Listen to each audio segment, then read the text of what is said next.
Welcome to Adding Value with Shai Assar, the show where we dive into the stories, strategies, and market insights shaping the world of industrial and logistics real estate. In each episode, we sit down with industry leaders, investors, developers, and tenants to explore their journeys, unpack current market trends, and share takeaways that can help you better understand and navigate the business. You guys can work through this, right? Like you can screw up all you want. You can screw up all you want. You're doing real well on this to start.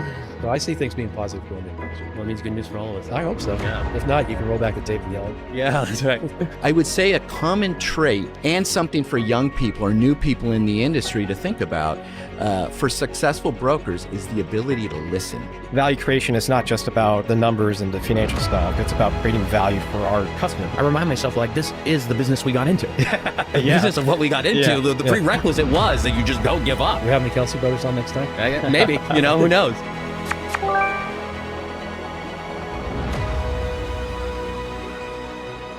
Today, I'm excited to bring you a new guest who brings a unique perspective to industrial real estate, Steve Sprenger, Vice Chairman at Newmark. Before moving into brokerage, Steve spent years in the trucking industry, giving him firsthand insight into the challenges and opportunities that transportation and logistics companies face every day. That experience has shaped his career as a trusted advisor, specializing in trucking-related real estate, from truck terminals and yards to logistics facilities and land for development. We're going to talk about his journey, the unique dynamics of trucking-related industrial real estate, and what trends he sees shaping the future of this niche. Welcome to the show. All right. Well, you guys can work through this, right? Like you can start whenever all you want. Yeah. Okay. Well. So we can't natural have to worry progression. about. Yeah. Okay. Let's. You can screw up all you want. You're doing real well on this to start.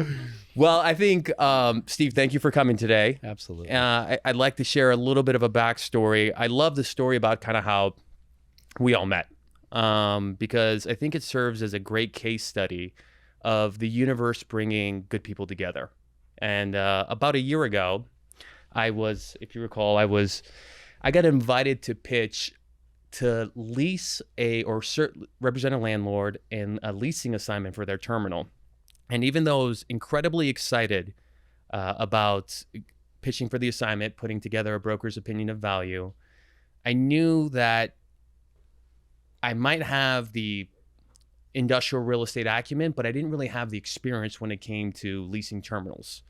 And I've known of you, we had never met before, but I've known of you for many years and your experience and your good reputation. And so I thought to myself, let me pick up the phone and call Steve and see if he'd be open to working with me and pitching for the business. And to my surprise, and maybe not because you have a great reputation, you were very welcoming and gracious, and we went and we started working together and we earned the business, and it was the start of our working relationship. Since then, we've been parlayed that into more business, and I've met your son, Braden, who's also been incredibly appreciative to know him as well. And at one point, Braden wanted to get into the business, and he has now joined us here at Voight Real Estate Services. So I just want to say thank you. Thank you for your relationship. Thank you for coming today.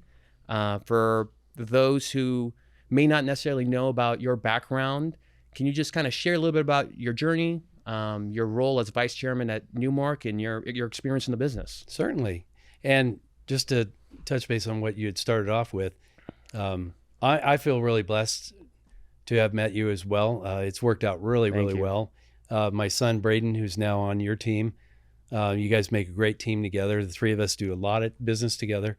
And it's great because it's big business, but it's more of a family culture that we've put together. And I tell everyone you're my work son now, and this is my real son. So one big happy I family. got the best of all worlds. I got you guys with me as we all venture into this business further and further.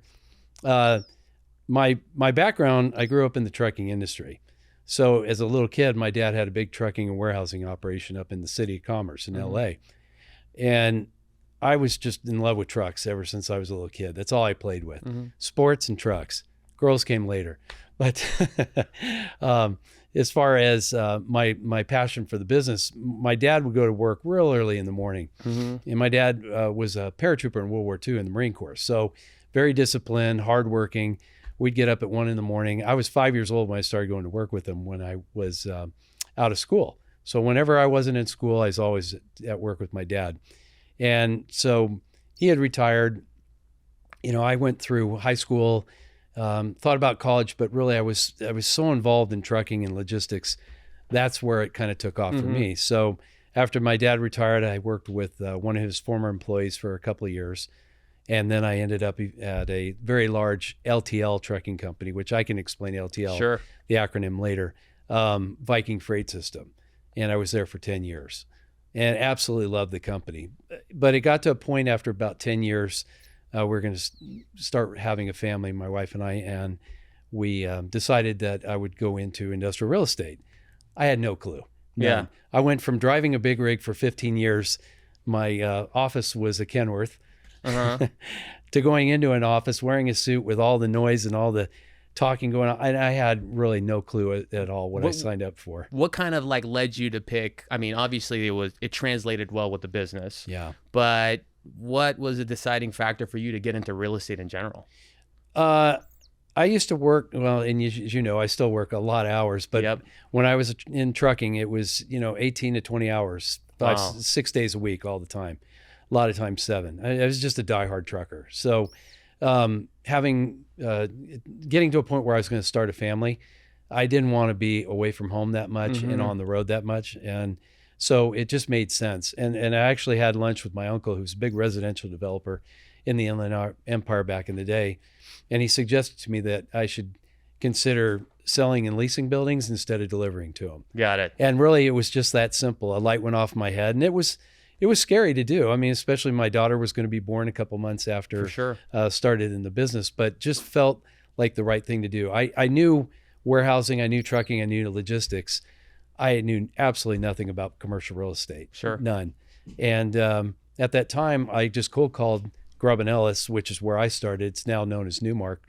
The guy that does all the training at Voight, Russ Johnson, who's training my son now, was my manager at the time. Wow. And so I just went in, met with Russ, and it just worked out really well. And so Russ liked my story. He introduced me to a few of the senior brokers there, and I signed on a runnership program with a gentleman by the name of L.R. Sanders, who's an absolute character and still brokering to this day. And that's how I started. Got it.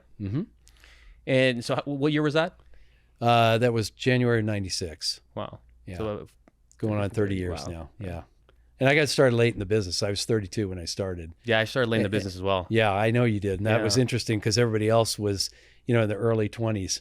It's a little bit of a different pressure when you start late in the business, because I feel like when you start right out of college, it's kind of expected that, for your first few years, you're not going to be making money. Right. You come out of college, you're 21 years old, you go on a runnership. As you know, there's a delayed learning curve in our business, and there's a long transaction cycle. So you may not necessarily make money for 3 to 5 years. I started when I was 28, and the option of not making money for 3 to 5 years just wasn't there. Right. I had to make money. First year, I kind of wrote it off, and I was like, this is just your training year. But year 2, 3, and 4, like the pressure was on. Yes. So it is a different dynamic for sure. It's a different dynamic. And it's a different culture too, because when you're in your early 30s and you got guys coming out of college, not all of them have the same maturity or the same sense of, reality of life and working, because they're starting off in a new career. For myself, I actually never went to college because I went directly into the trucking industry right after I graduated my first semester of my senior year in high school. Got it. I had all my credits and I was like, I got to go work. Yep. And I kind of grew up, the School of Hard Knocks was really my college. Sure. And growing up in business. So it was a natural for me, but the transition was definitely interesting, to say the least. I think one of the first things I noticed about you when we started working together was that I'm an early bird, but you're definitely an early bird. I mean, those emails are coming through 4:35 in the morning. Yeah, and that's late because usually they're at 2 or 3. Yeah, and so I remember I was awake and getting them, and I was like, should I respond to these emails around 7 or 8? I was like, no. I'm going to respond to them right now, so he knows I'm awake as well. Yeah. It's actually true, because I feel like I put pressure on people sometimes to respond. Yeah, they don't have to. I'm just. I grew up in the trucking industry. It's no different than growing up a farmer. You don't need a rooster to get you up. You just get up and get after it. So, yeah. So I respect the fact that you respond by 5 o'clock before you go work out. Yeah.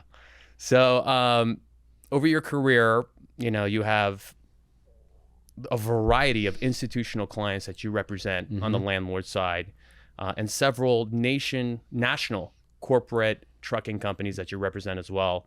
What are you seeing, let's say 2025 to today? What are you seeing on the market, in the market today? Well, we have to address the biggest challenge in our industry and across the globe is tariffs. Over the past couple of years, our market has slowed down tremendously. We had a great ride from 2010 to 2023. And it'll come back too. It always does, especially in Southern California. We're very reliant on the ports, which is a key driver for industrial in Southern California, which typically spurs off into the rest of the country. Sure. But the tariffs have definitely slowed things down. There's been a lot of uncertainty. There's a lot of industrial groups on the transportation side that want to grow. But until we get past the tariff issues, it's hard for them to get off the dime and start their growth again. They all want to. That's the good thing. But tariffs is definitely, and geopolitical issues have been a challenge for us. When we talk about trucking related properties in the industrial sector, what does that exactly entail? Like what would be the variety of truck related properties? Sure.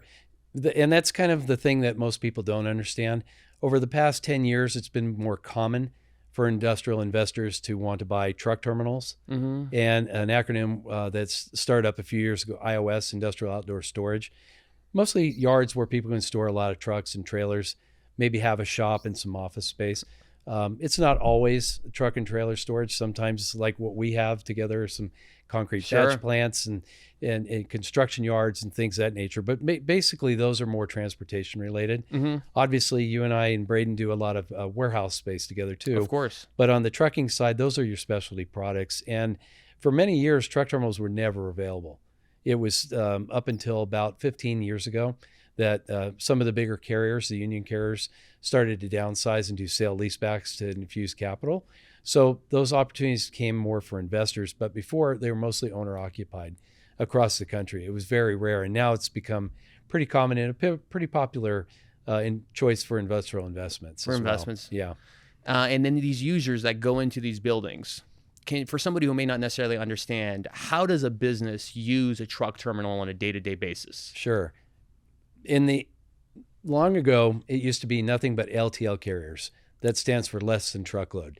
So by today's standards, that would be XPO, FedEx Freight. Those are some of the bigger national carriers, Old Dominion, ABF. If you look at it this way, we kind of live in a world that's driven largely by Amazon. Everybody wants everything immediately. They think about it, they need it, they want it. LTL carriers, they bring a lot of product into these truck terminals from different locations, and it's consolidated freight. It's not a full load from one carrier or one shipping company. That would be more of a truckload carrier. So that gets sorted out on the docks, which are anywhere from 50 to 80 feet wide. And then the drivers will go and deliver that around town locally. They'll make pickups, come back, consolidate, and then it goes off to the next terminal. The process just repeats itself all the time. That's the most traditional use that we've had for a long, long time. Over the past, I'd say 10 to 15 years, we're seeing a lot more transload operations. We're seeing more retail operators in these truck terminal cross docks. And the reason being, again, because they're only 50 to 80 feet wide, product can come out of one trailer directly across to another one immediately. So the freight is constantly moving. It's not stored like in a traditional warehouse. When you say retail carriers, what are examples of some companies that are retailers like Amazon, Target, those types of groups, Lowe's, Home Depot, they have these facilities. And there's final mile distribution groups such as JB Hunt and others that use them too, to get product into consumers' hands quicker. Got it. Yeah. And so the transloaders, now that's a different operation. It's the same purpose, same type of building, but it's different vernacular used for different carriers. There's a lot of guys that will bring 3 40-foot ocean containers out of the ports to a cross dock. From there, if that freight's going to go east on the rail, they'll unload those 3 40-foot containers into 2 53-foot domestic rail containers. Big difference between an ocean container and a rail container, but it's a transloading operation because ocean carriers, they have to get those containers back to the port, so they pay a fee for a delay called demurrage. Okay. A lot of times, most of the stuff nowadays, because of the truck driver shortage we've had for 20 plus years, is going on rail. So as you guys are driving around, you often see railroads, pulling these double stack containers. Those are domestic rail containers. They're basically more of a standard trailer that's put onto a chassis and transported across the country. Got it. Yeah. Now, are they like these, for example, the terminals that you're referring to? Mm-hmm. What are, for example, some of the priorities? Somebody wanted to develop one, someone wanted to buy one. Are they location driven? Do they have to be close to the highway? Like, what are some of the metrics that people look at in evaluating whether one terminal is favorable versus another? There's many factors that go into these types of facilities. Our biggest challenge in Southern California and in other parts of the country too is entitlements. If you go to any city in today's world, they want to limit truck traffic. Mm-hmm. So when you tell them, and you never call it a truck terminal, you call it a high throughput logistics freight facility. Got it. Because you want to throw the city off. Because the minute they hear a truck, all of a sudden it changes the whole game. They hate truck traffic. Now, most of the people that work in these cities never stop to think everything they get at the store or anywhere else gets there by truck. Yep. The mass majority of everything that moves in the world is by truck. Even if it starts off on a ship or an airplane, eventually to get to the consumer, it has to get there by a truck. They don't care. Sure. What they look for is employee count, because obviously they want taxation. And the only way you get a lot of taxation off a truck terminal, which is rather small structure, it's usually 20% coverage of the land to the building, they're not going to get a lot of property tax out of it. So they're hoping that there's a large influence of employees, which creates taxes for gas and food, people that live in the areas, things of that nature. Jobs, things of that nature. nature. Yeah, it's got to be job driven. That's why you don't say truck terminal. But the entitlements is the most difficult part. So it's very difficult to build. It's getting more and more challenging to build. And I'd say most investors and developers right now are looking at it from standpoint, what's existing, where's the demand, what can we buy, not necessarily build, and still have an income stream. Got it. Yeah. So they want to kind of lock their position in on the site for potential future development. Correct. The bigger institutional guys, the Prologis of the world, Centerpoint, Clarion, groups of that nature, they typically, when they buy those terminals, they underwrite them to potentially build a big box warehouse on that site. So if that use of the terminal should go away at some point, then they can build a big box. So it becomes more of a future land play, a value add opportunity. What are your there's been a lot of talk, especially in the traditional warehouse space, that right now, at least in the Inland Empire, our inventory has outpaced the demand, the tenant demand that's been there. Would you say that that's similar or comparable of what's going on right now? One, would you agree? Two, would you say a similar or comparable scenario is going on right now with the trucking and logistics facilities? Somewhat. You kind of have to work backwards to understand how everything fits together. So as I mentioned earlier with the tariffs, that slowed everything down. Traditionally, in today's world with truck terminals and yards, the warehouse has to be filled up first. The reason these yards are so prevalent for trailer storage is because it takes pressure off the distribution centers. Got it. The distribution centers, once we start picking up volume on leasing again and our absorption goes down, we'll start to get more activity on these truck yards and these truck terminals. It's kind of like an ancillary. It really is. It starts from the top. If you don't fill up the warehouses, there's less need for a yard. There's less need for a truck terminal in most cases. Is that why you would say, or would you agree that that's why values may have shifted as much as they have? Yeah, absolutely. And it always happens. You know, the markets in Southern California, we're really, really spoiled because markets here can go up for 10 or 12 years. A lot of that's driven because we have the ports of LA and Long Beach here. 45 to 50% of everything that comes through those ports stays in Southern California. Wow. So that's a huge driver for these warehouses to be occupied and filled all the time. But yeah, it all ties into each other. You know, when demand goes down, cap rates for investors go up, you know, it's just natural. It's going to happen. But the good thing about our market right now is things have been rather slow and lease rates have come down. It's actually, for logistics guys, it's a correction in the market because lease rates got so high. Most logistics operators run on very tight margins. They weren't going to be making any money. That's why if you look at the Inland Empire in the start of this year, we had over 25 million square feet for sublease throughout the market. Well, that's dwindled, of course. But that also tells you there's a lot of logistics companies that went on the hook for these big buildings at big numbers, and they couldn't make it work, and they were losing money. So they had to shed the buildings with cheap sublease rates. So what kind of transactions do you find yourself, you know, this year being, to your earlier point, there's been a lot of, I don't want to say volatility in the market. What kind of transactions have you been working on since the beginning of the 2025 that you see as a trend of what's going on in the market? Well, I'm largely a listing broker, so and I cover a massive area. I cover all of Southern California, and other parts of the West as well. But my main focus is right here in Southern California. So the trends I've seen, lease rates obviously compressed. There's a lot of landlords that have cut some incredibly aggressive deals on rents, especially some of the bigger institutional groups who have the wherewithal to be able to do that.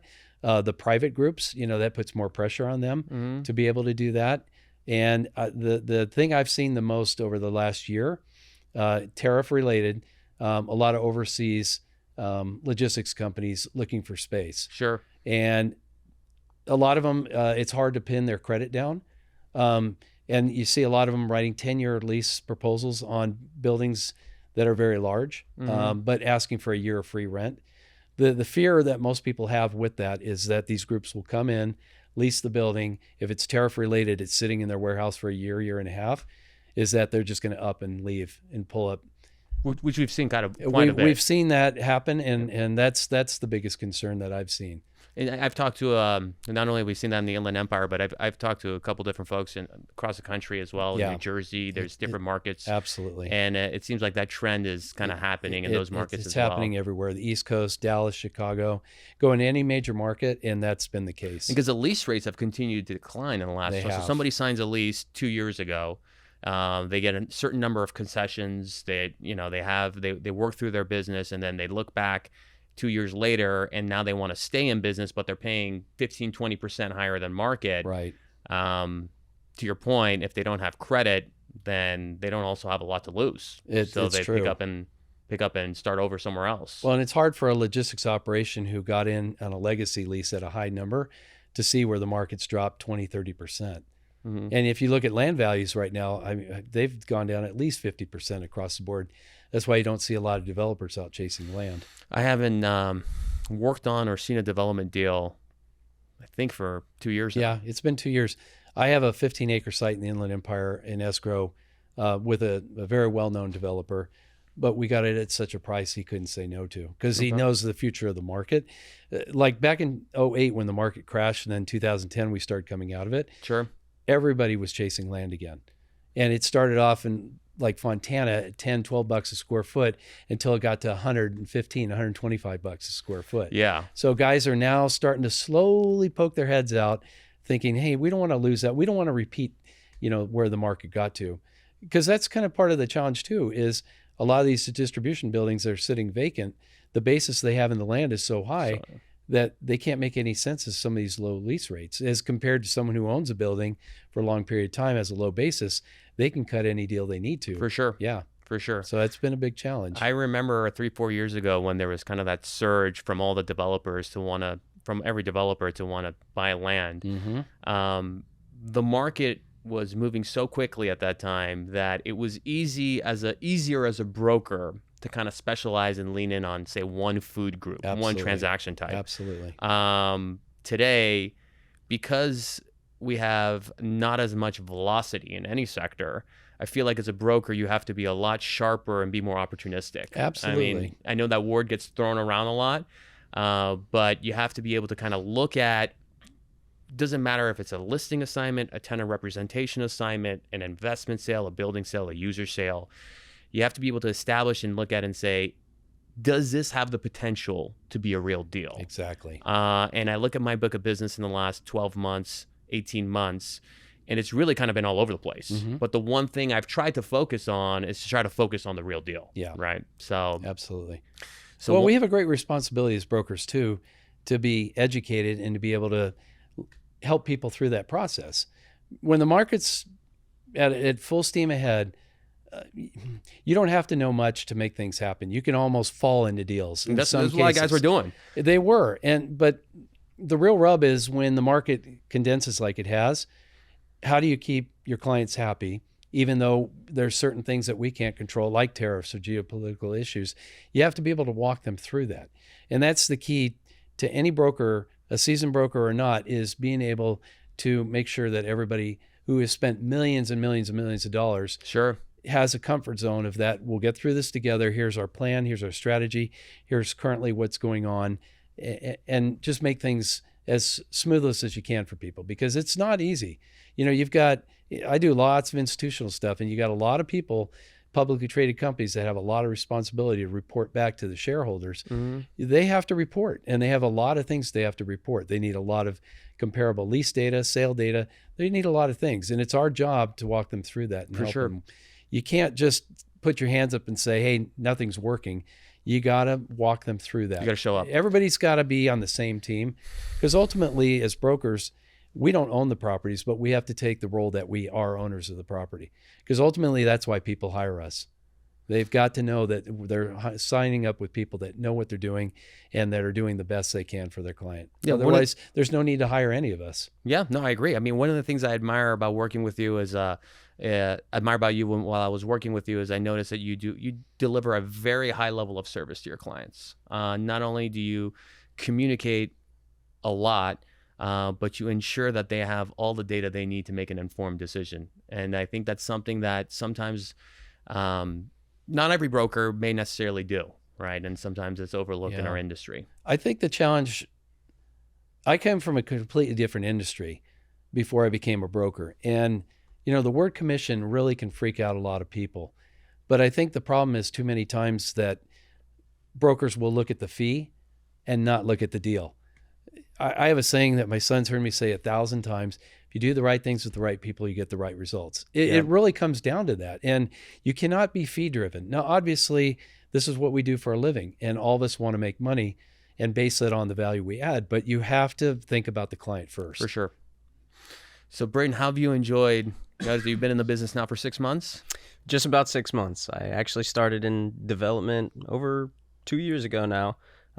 And because of how the market's changed so drastically, I was talking to my dad and decided to take a different approach. Instead of being 30,000 feet in the air where development and developers typically stand, Sure. I decided to come on to ground zero. And because of everything you two had just talked about and where your guys' relationship had started, my dad has been so successful in his business because of all this knowledge that he has, and because of his level of service. I was talking to him about getting started with him, and he said, hey, I've actually been working with this good younger guy named Shy, and you maybe want to talk to him and get his take. And we went out to lunch, had a great time, and because of your ability to really get down into the deal and to dig up new business, which is an extreme gift of yours and talent and skill set, I thought and talked to my dad, thought it may be a good idea to start with you. Good trio. Yeah, a good trio for all of us in our different skill sets. Dad has a lot of inbound business, which is great and something that I could definitely learn from. Sure. Yeah. I remember when I was getting started, when I came out of business school back in 2014, and I was thinking about, I really, like you, wanted to get onto the principal side, because that's what makes sense, right? You get onto the principal side, you learn how to invest, you become a developer. And I got started at a firm called BKM Capital Partners. Brian Malliot. Yeah. Old Voight guy. He used to be a Voight guy. Yes, he was. Yeah. And when I started with them, they were, I was just very fortunate to kind of meet him, and they were in the early stages of starting their new venture. And I just kept pinging him and just saying, hey, asking him questions on how to get in the business. And he just said, hey, after I pinged them probably 10 times over the course of like 2 or 3 weeks, he said, do you want to just come and kind of just shadow people around and work at the office here until you find out what you want to do? And I said, yeah, I'd love to. Right. And I work with a gentleman named Brett Turner, who kind of took me under his wings. And so when I was talking to Brian, because I kept kind of pushing to, hey, how do I get a job? I want to kind of work underneath guys like you he was a former broker. And he was to my understanding, a very successful broker. And he said, look, I just think that brokerage is where you learn the nuts and bolts of the business. And some of the most successful principals that I've come across were former brokers. And not only that, it's also somewhere you can go, and if you're really driven, also has a path to a level of income, right? And so he steered me towards brokerage. And I met a couple guys at Voight just coincidentally, right? I mean, and Voight has a huge presence in Orange County. I was playing basketball at that Equinox there in Irvine. And one of the guys I was playing basketball with was a Voight broker. So we started talking and whatnot. And then afterwards, we had a great game, right? It was one of those good games, you know? It wasn't just that we lost. Like, we pure hustle. We ended up winning. And he talked to me after. He goes, hey, so what do you do? That's what he asked me. His name's Travis Haining. I said, what do you do? I said, actually, I just got back from school and I'm thinking of getting into commercial real estate. I'm like, what do you do? He's like, I'm in commercial real estate, So I said, okay, well, where are you at? And he's like, I'm at Voight, which was next door. Right. And so it's one of those things where, like, everywhere I turned, I was kind of, getting, the universe was kind of pushing me towards Voight. And so I got started there. So I know when we grabbed lunch, and I knew that you have the desire to one day be very successful in development and being on the investment side. Given the market is where it is right now, and it might not be the most opportune time to do so, I felt like sharing that. And there's a lot of truth to it. I felt like sharing. I was like, look, if you come on to brokerage and you just kind of really lean in on that, you're going to learn a lot. You're going to learn a lot, and you can, for a period of time, for as long as you do, you'll be incredibly successful. And at some point, if you want to jump over to the principal side, that option's always there. And especially at a company like Voight, where the kind of entrepreneurial spirit is supported. Mm-hmm. So I'm very excited. What has it been, 6 months? 6 months. Yeah. Yeah. What's your experience been like? It's been great. Yeah. No sugarcoat it. I'm not going to sugarcoat the real deal. I'm not going to sugarcoat it. I'm going to give you the real deal. And it's been great. I really appreciate, one, the office that we're in, overarching the actual Voight brand and the company, the culture has been fantastic. You got a lot of good people there who work hard and show up every day. Great. And are really digging down into the nuts and bolts and getting to the real deal, like you've been talking about. And I think, for one, something that's been so incredible is getting out there in the streets and door knocking and actually driving and talking to these business owners and seeing the pain and suffering that they're going through right now, and the difficult challenges that they're facing to just keep their businesses alive, so that they can feed their family and make lives for themselves. And this is their baby. Right. You talk to a lot of different business owners, and they take so much pride in what they do. And to get to interact with those people and try to help them and provide a service of which we do, to grow those businesses and to make them bigger and stronger and more profitable, has been a really fruitful experience. It's a challenging business, and 6 months in, like you were talking about earlier, to get that pipeline going of clients and to reach that level of rapport in which they trust you to transact with them on such large deals is difficult. But I think for myself and for starting out, I'm so blessed and lucky that I get two gentlemen around me who likewise, man, who support me. And so it's been a really good start. I'm grateful to be at Voight. I love the entrepreneurial atmosphere that it is, and being out there with a good mix of people in the Ontario office. We've got younger guys who are in their 20s to 30s, and then we've got another group that's in their 35s to 45s, and then you've got a couple more seasoned guys who are 60 plus and been around the business. It's a really good mix. Yeah. It's a good mix of brokers in that office. That's one of the things I've really enjoyed at Voight is, like, for lack of a better word, I mean, everybody's very professional. Mm-hmm. Everybody shows up and does the work, but there's like two classes. There's like two classes of guys in Braden's class in their 20s, and then we have a class of guys who are really in like the thick of their career, right? Higher 30s, maybe some of them are 40 years old, and it brings good energy. Good energy. You know what's so funny you say about the business is, like, I remember when I wanted to start in the business, I thought to myself, commercial real estate, it just sounded so glamorous. It sounded so sexy. Like, you just sell these big buildings, everybody makes easy commissions. You learn very quickly while you're in the business, like, it is a real grind. I mean, it is a true, and in the most positive way, it's a real sales grind. You have to get out there, you have to bang on you deal with a lot of rejection.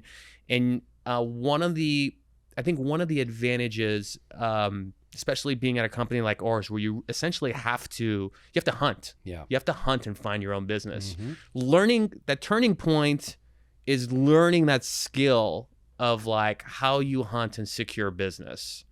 And that takes some time. Some people are better at it than others. But once you learn how to secure business, that kind of sets the foundation to grow the business. So I agree. I think you got what it takes, and I think, keep up the good work and hopeful for a very successful career. I appreciate that. And maybe a question to you two that I'd love to ask, and something that younger guys are always so curious about who maybe haven't done their first deal is, what was your guys' first deal like? Do you remember, and could you walk us through that? Well, why don't you go first? Okay. Well, you guys know I'm a storyteller. So this one's actually pretty funny. So the first deal I did was in La Mirada, and a guy came to this building and he said, "Oh, this building's terrible. You can't back a truck in here," so on and so forth. I said, "Really? You don't think your driver can back the truck in here?" And he said, "No." I said, "I'll tell you what, I'll wait for you. Have your driver come down here and let's see if he could back in." Mm-hmm. The guy couldn't back in the dock. I said, "I'll do it." And the guy said, "What are you talking about?" I said, "If I back this 53-footer into the dock, will you buy the building?" He said, "Are you nuts?" And Wow. I said, "No." He said, "You don't know how to drive a truck." I said, "I used to watch BJ and the Bear when I was a kid." I didn't tell him I've been driving big rigs since I was 18, right? So his driver gets over there. He's like, "You can't get in." So he wouldn't do it, right? So I said, "Okay, I'll do it." So I get in, I back it in, and the guy's like, "What?" I said, "No, you said you'd buy the building. I parked it there." And he said, He's got to pay up. He said, "Did you set me up?" I said, "Of course I set you up." I said, "I grew up a trucker." Yeah. And I said, "So you're going to buy the building?" He said, "Yeah." So that was actually my first I deal. can't believe that actually worked. Yeah, well, I worked out more nicely than my first deal. I didn't think it would. If that were the case, I'd do it to every building I have. But that was my first deal. The first deal I did, when I got put out of the business, I had started in the Inland Empire West, but really specifically I'd started in Chino. Mm-hmm. And to be honest, I had never been to Chino. And when I started walking the streets there, it might as well have been Texas, right? I mean, I was walking around. It kind of was. Yeah. With all the dairy farms. that was probably before my time, No, though. that's true. I started in That's true. 14. Okay. So. Yeah, you missed all the dairy farms. So I was walking around. It was all foreign to me. But I think the one thing that I had learned, or I had focused on, because back to kind of learning how to secure business, was, all right, let's just walk every industrial building in Chino and follow that with cold calls and et cetera that came with it. And once you're done, you just do it again, right? And what ends up happening is, you show up, and I remember, I don't remember all the details, but essentially I showed up to this warehouse. It was like a 5,000 footer. Guy was in there, and he's like, "I want to lease a 10, right?" And we ended up working with him. I had a senior broker at the time. We ended up working with him. We moved him to a 10,000 square foot warehouse and signed a 3-year deal. And that was really, there's nothing really that extraordinary that came out of it. What came out of it was a second deal. Yeah. And what I mean by that is, one of the reasons when I was making a decision on which asset class I wanted to work with, even though I had no familiarity with industrial, I had kind of written off multifamily because I felt like it was a lot more time on the phone than I wanted. Right, I like the idea of dealing with people in person, and I could have been wrong, but that was my perspective. I never really saw myself as an office broker, and then retail as well. I couldn't really resonate with. The one thing I really appreciated about industrial, not knowing that there was going to be this huge demand for it, was just like the simplicity of it. It's a concrete warehouse. Yeah. Four walls and a roof. 4 walls and a Loading roof. doors. You can kind of understand how it works. Yeah. It's, the difference between a 10,000 square foot space and a 100,000 square foot space. It's just space. It's like nothing. More square footage. More square footage. Not a whole lot more TIs that goes into the picture. Like it's just bigger. That's all it is. Yeah. And I stumbled on a company in Chino that was an electronic recycler. They were in about 30,000 feet, and they were clearly bursting at the seams. They got junk all up in the yard and so forth. And I remember the guy told me, even though he didn't speak very well English, he said, "I'm looking for 100,000 feet." And my eyes just freaking lit up. I'm like, oh my God. Like, Mom, Dad, look what I just did. Yeah. So this funny. guy, though, was working with like pretty much every broker in the market. Yeah. Anybody who showed up, he would tell them that he's looking for 100,000 feet, right? So me not having necessarily a huge book of business, clearly, and also just having the drive to want to do this deal, I showed up to this guy's warehouse. At some point, I was probably showing up to his warehouse every day, every single day, with surveys and trying to convince them to go see a building and see another building. And I remember at the time, though I didn't know any better, right? He had already kind of seen everything, but I wanted to make sure that if there was something new coming, I'd be the first to show it to him. My senior broker made a phone call and started to kind of check in with certain institutions, and then caught wind of some space that had not come to market yet, right? And so now, by showing up and taking him into that space, we were for sure the first one to show it. It was a perfect size. And then he did most of the negotiating at the time, but he, essentially got the deal across the finish line.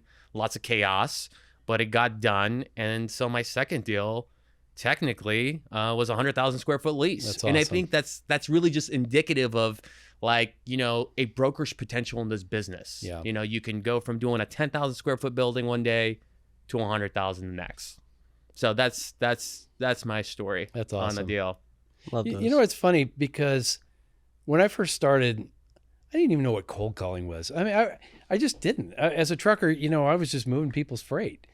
And there's all this conversation about cold calling, make 100 calls a day, blah, blah, blah, blah, blah. And I started looking at that and I thought, I would rather take quality over quantity, because at the end of the day, as brokers, ultimately, the only thing we sell is service. Mm-hmm. We don't own the buildings. It's service. I mean, the ultimate satisfaction in our business is to know that you are providing a service and you're adding value to a client, Sure. whatever it is, a lease, a sale, a development, a build-to-suit, doesn't matter what it is. Sure. But service is the most important thing to me, because to go out and make 100 calls, just to make 100 calls, to me never made any sense. To your point, you go and you show up there every day that guy's going to respect that eventually. If he doesn't, you're going to figure it out. You probably don't want to work with Yeah. him. But there's a lot of people that appreciate it. And as long as you show up and you do what you say you're going to do, you can't control everything, but you can control your effort. Yeah. And it's so vital to, especially as a younger broker, that, you're out there with a purpose. Mm-hmm. It's not just to knock on 100 doors and leave your card and leave, a pamphlet or You have to this. be that. intentional. You have to be intentional in your pursuit. But you also have to, I think there's a couple of things that I learned early on in business in my dad's trucking company, is you have to be a good listener. You've got to care. You can't be fake about it, because people read through that. And if you show up and first thing you should do is ask them about them. Mm-hmm. A lot of guys like to say, start bringing out the resume. It's like, who cares? Right. That doesn't have any relevance until you get to really actually know someone. Because once you start to hear their story, they're going to be more comforting to talking to you, instead of hearing some Joe Schmo walk in and say, yeah, I just leased 200,000 square feet down the street. Like, what does that do for him? Right. If you don't, there's a lot of guys that you go into companies and they're the most unassuming guys you could possibly meet. And sometimes guys are dressed in things that you would never even think they're the owner of this multi-million-dollar company. Sure. But you have to have service as your number one factor. It just has to be. So making 1 million calls, yeah, you got to make calls, you got to knock on doors, but you got to seek something more important. You got to be patient, because it all pays off. And I can tell you, my business for years is operated on my reputation. It's all got to be a reputation. You never get a second chance to make a first impression. Sure. And if your reputation is not good, it follows you everywhere. You got to have a great reputation. And the other thing is too, when you build up your client base, is you want them to refer you. I don't cold call. It's not that I'm not capable. I mean, I don't have the time, and Sure. and I don't need to, because the way I operated my business from the beginning was to make sure I was better than everybody else when it came to service. And that leads to people referring you all the time. That to me is smart business, Absolutely. because cold calling is great and it's necessary, but at some point in your career, you want your business to take care of you too. And you got to work. Absolutely. You don't make a big deal and disappear, on a 3 or 4 week vacation. I know you just took one, it was short, and you deserved it. It's once a year. I'm talking about the guys that come in the one-shot wonders, where my business, I've always wanted to be consistently one of the top performers in the company year in, year out. Now, I start out the year not knowing how that's going to happen, but you just keep working it, and it always happens. But, you get those guys that they make money once every 10 years. Right. And then they disappear. Right. We're all replaceable. I mean, at the end of the day, the way I view our business is we're all a commodity. We're people outside of the business, but when you're dialed in during the daytime, you're 100% a commodity. And every major player out there that you work with, even the non-major players, you have to add value. Otherwise, there's no reason to hire us. So if you go into it every day knowing that you're commodity, I mean, our business can be pretty rough. We Sure. we know every day we're going to get lied to quite a bit, and fine. We know what we signed up for, Right. but knowing you're a commodity, and again, just going after it, you can't let anything get you down. You're going to win some, you're going to lose some. You just have to go out and perform every single day to the best of your ability. You should never leave a day of work not giving everything you've got. Mm-hmm. And that way, if things don't go your way, big deal. It'll happen on the next time. Sure. You just have to stay positive. That would be always my message. Now, Braden's been with me forever, so he's naturally grim like this. Yep. But to younger brokers out there, they get frustrated. Sometimes they see, guys like myself have been around forever doing bigger deals. Well, that's because we work at it and Sure. we pay the price to get to there too. But you just have to be patient. At the end of the day, be patient and just stick to what you believe in. It all comes together. Yep. Yeah. One of my dad's best friends got a saying. He says it all the time. He says, I think it's something about rules of success. Is you got to show up. Yep. And it helps to be early. Yeah. So those two things, if you do that just every day, Day. Eventually things will fall into place. Well, you guys know me well. Being early is an imperative. I'm generally at every meeting a half hour early. Yep. 15 minutes is cutting it too close. This is just the way my brain is. Not everybody's like that. But, you have a 10 o'clock meeting, you show up at 10 o'clock. I don't recommend that because a lot of times your clients get there earlier and they aren't looking at the clock. They're just noticing that they're there before you are. It's always best. Another thing, be prepared. If you're going to go out and tour somebody, you go out and you tour those buildings. I don't care if it's on a Saturday. You go out and you pre-tour those buildings. You do not want to show up not knowing what you're talking about. Mm-hmm. Braden and I just did that a couple weekends ago. I had a bunch of big buildings to look at with a global client of mine. And I'm like, no, I'm not just going to wing it when the guy gets here. I'm going to spend a day beforehand doing it. Preparation is vital. Mm-hmm. It really is, because that all leads back to your reputation. Sure. And you just have to put in the effort. If you put in the effort in this business, you'll be rewarded. Sometimes you'll be discarded, but a lot of times you'll be rewarded. But, there's more wins than losses if you just take a positive approach to it. Absolutely. And do your homework and put in the effort. Yeah, 100%. Yeah. Shifting to just kind of where you think the business is where we're heading into next year. I mean, I know there's a lot of uncertainty. Yeah.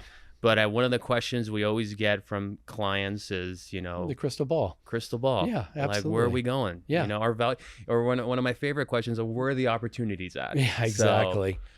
That's the beauty of our business. Opportunity is everywhere. It's a matter of uncovering it and capitalizing on it. And sometimes all the times takes a patient approach. Where I see things, if you look at any forecast right now, it's kind of forecasted that we're probably going to be into 2026. I wouldn't say at the same level we're at, but maybe a notch higher. I don't necessarily believe that. But none of us has a crystal ball. But I do think that if you look at where we're at in the market right now, go back to the election. Post-election, activity picked up quite a bit. Sure. Tariffs came. I don't think a lot of people paid attention to tariffs or understood them. And then all of a sudden the world kind of COVID-y came to a little bit of a screeching halt. Now we're starting to slowly work through all that. I think going into next year, we're going to see activity pick up. I tell all the people I represent on the landlord side, don't expect that that's going to lead to lease rates to jump up like they were at the height of the market. That takes time. You need absorption. But I see activity. I deal with a lot of major logistics companies, and all of them want to grow. And manufacturers want to get better products sold and in the hands of retailers, and retailers want their distribution networks to pick up the activity. So the interest is there from people. I still think we have some tariff issues and some uncertainty to get through. But I think going into next year, we should start picking up activity. And we have peak seasons in the logistics world too that you have to look at. So spring is a peak season because of Easter and clothing. Obviously, the biggest peak season of all usually starts around June through November is the holiday, Christmas holiday season. You have back to school, which usually helps out during the summertime. So if these peak seasons start to pick up, we're going to see a lot more leasing activity. Have you noticed maybe even in the last quarter activity slightly starting to pick up? I've noticed it in the last month. Really? Yeah, I've noticed it in the last month. That's not to say, this is where you have to be really careful with institutional guys, because if you say leasing activity is picking up, oh, great, then we're up $2 a foot, baby. Yeah, we're $2 a foot instead of 30 cents. Yeah. No. Chill, man. It's not that easy. If it was, everybody'd be doing it. No, but I've seen a lot more activity picking up. For example, I've got a 330,000 square foot building in Fontana built about a year ago. And we've had a lot of offers on the property, but we've had a lot of the overseas third-party logistics groups I described earlier in our conversation that are trying to steal these things, and we're not doing business with guys like that. But just on that and some of the truck terminal properties I have, I'm seeing activity definitely picking up. Great. It's a slow race. Yeah. Yeah. It's turtle and the hare and the rabbit. You just gotta pace yourself, and we'll get there. Well, good. Yeah. Well, So I see things being positive going into next year. well, it means good news for all of us then. I hope so. Yeah. If not, you can roll back the tape and yell at me. Yeah, that's right. Well, thank you again for coming today. It's been Absolutely. I've had a lot of fun. Yeah, So, it's been and, awesome. I'm proud of both of you guys. Likewise. I mean, thank you for adding me to your work family. Yeah, You know? absolutely. So it's been a great experience for me as well. And I just see it going up from here. I will tell you guys, one of the joys that I have, I get a lot of calls from a lot of people. I've been blessed in my business to co-broker with a lot of people from a lot of different firms, because I've always taken the mindset, it's not where your business card is. It's everybody coming together for the benefit of our clients first, which comes back to us. Sure. So, I'm kind of the oddball in the business a little bit because I work a big area, and I co-broker with so many different people, but it's been a blessing for me. And I think the one thing I get out of it more than anything nowadays is I get calls from a lot of younger guys just seeking advice. I would tell you, I think that's incredibly important as a senior guy in the business, that all of us should take that same approach. I'm not going to be doing this when I'm 80. So I want to help not just you guys, but I get calls from guys from CB and Dom and Colliers and Cushman, younger guys all the time. I think we have a responsibility to help. To pass on. Because it's not a competitive thing. If we're all working together, it benefits us. I'm living proof. I've had so many co-broker relationships that guys come to me and we partner on it. But even then, and I'm not trying to brag about any of this, I'm just saying that as you get further along in your brokerage career, I think it's incredibly important to give back. To pay it forward. Pay it forward, because these guys need help. Look, when I came in the business, like I said earlier, my office was a Kenworth. It was a windshield. I didn't know anything about commercial real estate. I knew industrial buildings because I delivered a billion of them, but I didn't know anything else. And, I just had to learn. Yeah. You had to learn. But there was guys that saw my work ethic, came to me and started to involve me in deals. And so I started to learn from that. But it's just incredibly important to always give back, no matter what part of life you're in. But as you get older, it's really important to do that. 100% agree. Yeah. And that's how we came together. Yeah, 100%. Yeah. So thanks again. It's been a real pleasure knowing you. And we're having the Kelsey brothers on next time. Maybe, who knows? Maybe that's episode Taylor 3. Swift's going to be here with us. Yeah. And that's All right. awesome. Very cool. Thank you for listening to Adding Value with Shai Sar. We'll continue bringing on guests with stories and insights that matter in the world of industrial real estate. If you enjoyed today's episode, please share it with a friend or colleague. And if you're a landlord, tenant, or investor exploring opportunities in the Inland Empire, feel free to reach out to us. We'd be happy to help you navigate the market.